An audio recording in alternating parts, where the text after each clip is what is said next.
मतदान हुआ है उसकी पूरी सच्चाई आपको कल मिल जाएगी। ये वाला कुंभ जो है, महाकुंभ की कोई परिभाषा नहीं है, लेकिन क्योंकि जमाना आजकल मार्केटिंग का है, 144 साल का किसी ने प्रमाण नहीं मांगा। ये चुनाव भी 144 साल वाला जैसा चुनाव था। दिन भर ये कहने से नहीं चूकते थे कि विश्व गुरु बनने जा रहे हैं, अर्थव्यवस्था उनकी तीसरे नंबर पे पहुंच रही है।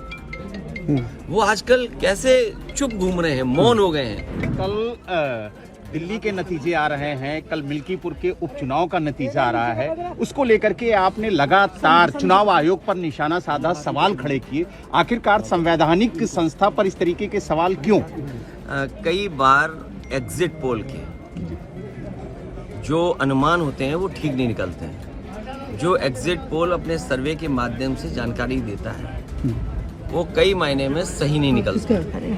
अब क्योंकि कल रिजल्ट आना ही है, तो जो मतदान हुआ है उसकी पूरी सच्चाई आपको कल मिल जाएगी। किसकी सरकार बनेगी, किसकी सरकार जाएगी, ये तो दिल्ली की बात हो गई। मिल्कीपुर चुनाव में और मिल्कीपुर चुनाव शुरू होने से पहले अगर आपको याद होगा तो मैं चाहता था कि आप सब लोग वहां आएं और देखें कि वोट कैसे डाला जाता है और वोट कैसे पड़ता है। भारत का लोकतंत्र और खासकर बीजेपी की सरकार में किस तरीके से लोकतंत्र और मजबूत हो रहा है, कितना मजबूत दिखाई देता, वो आप लोग आए नहीं। आपने एक बहुत बड़ी अपॉर्चुनिटी मिस कर दी। शायद ये सदी में एक बार देखने को मिली होती आपको।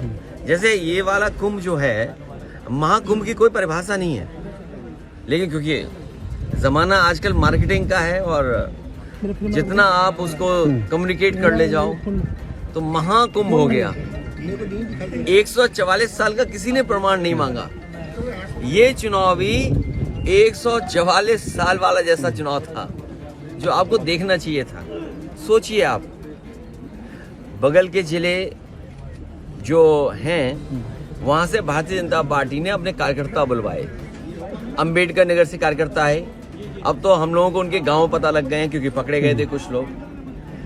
बगल के जिले से अमेठी से लोग आए थे, सुल्तानपुर से लोग आए थे, रायबरेली से लोग आए थे, और गाड़ियों के नंबर हैं। अगर आप चाहोगे तो मैं अपने पार्टी के पेज पे कुछ गाड़ियों के नंबर आपको दे दूंगा, डाल दूंगा। प्रिसाइडिंग ऑफिसरों की आपको वो रिकॉर्डिंग मिल गई होगी, जहां पर प्रिसाइडिंग ऑफिसरों से पूछा कि भाई टारगेट पूरा है कि नहीं है और किस टारगेट में आप हैं, आपको 30 वोट डलवाना है फर्जी या 50 वोट डलवाना है या उससे ऊपर, वो भी रिकॉर्डिंग आपको हम लोगों ने जानकारी कर दे दी।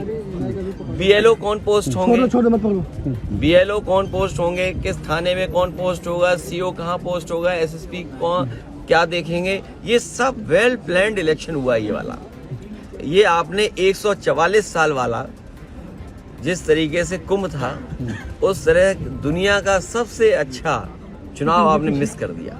ये अपॉर्चुनिटी प्रेस को मिस नहीं करनी चाहिए। लेकिन अगर चुनाव बात की जाए तो जिस तरीके से अमानवीय व्यवहार भारतीय नागरिकों के साथ अमेरिका ने किया, उसको लेकर के कल आप लोगों ने संसद में प्रोटेस्ट भी किया।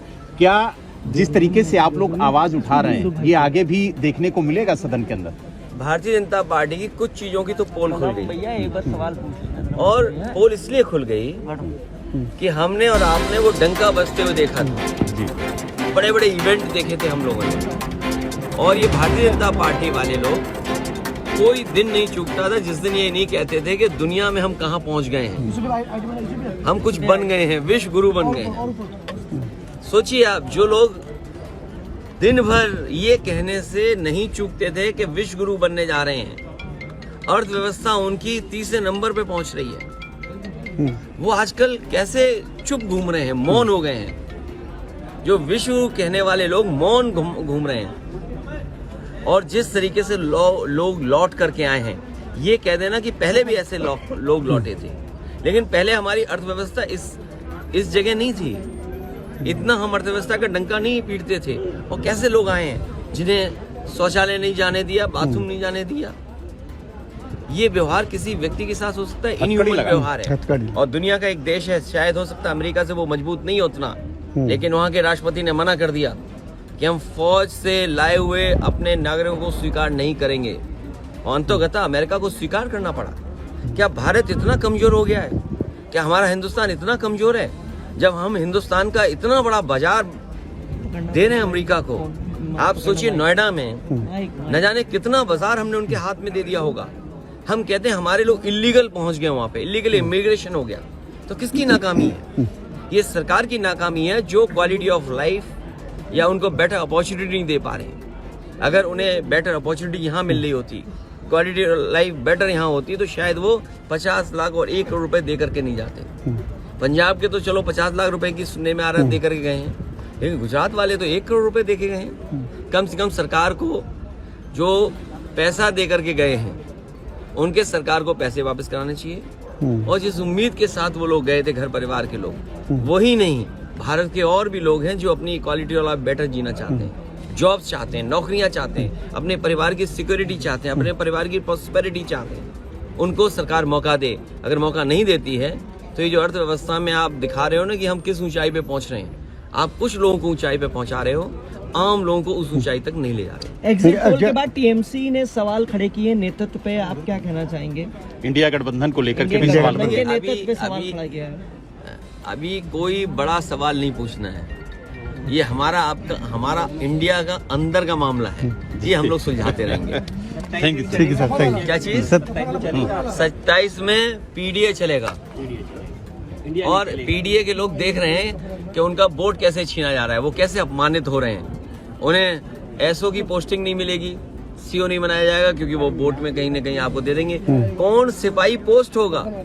क्या पीडीए परिवार के लोग नहीं देख रहे हैं कि भाई जब पोस्टिंग होगी तो उनके नाम देखे जाएंगे, उनका नाम काट दिया जाएगा। तो ये जो पीडीए के लोगों का अपमान हुआ है, और यही तो हम कहते थे कि बाबा साहब भीमराव अम्बेडकर जी ने जो अधिकार दिया है उन अधिकारों को छीन रहे हैं। बात ये वोट ही नहीं डालने दोगे आप, या दूसरे आपके लोग वोट डाल लेंगे, ये कहाँ की वो है? इसीलिए मैंने कहा कि इलेक्शन कमीशन मर गया है। इलेक्शन कमीशन को जांच करनी चाहिए कि जो मरे हुए लोग थे उनके वोट कैसे पड़ गए, और अगर वोट पड़े हैं तो प्रिसाइडिंग ऑफिसर और जो संबंधित अधिकारी उनके खिलाफ कार्रवाई क्या कर रहा है इलेक्शन कमीशन।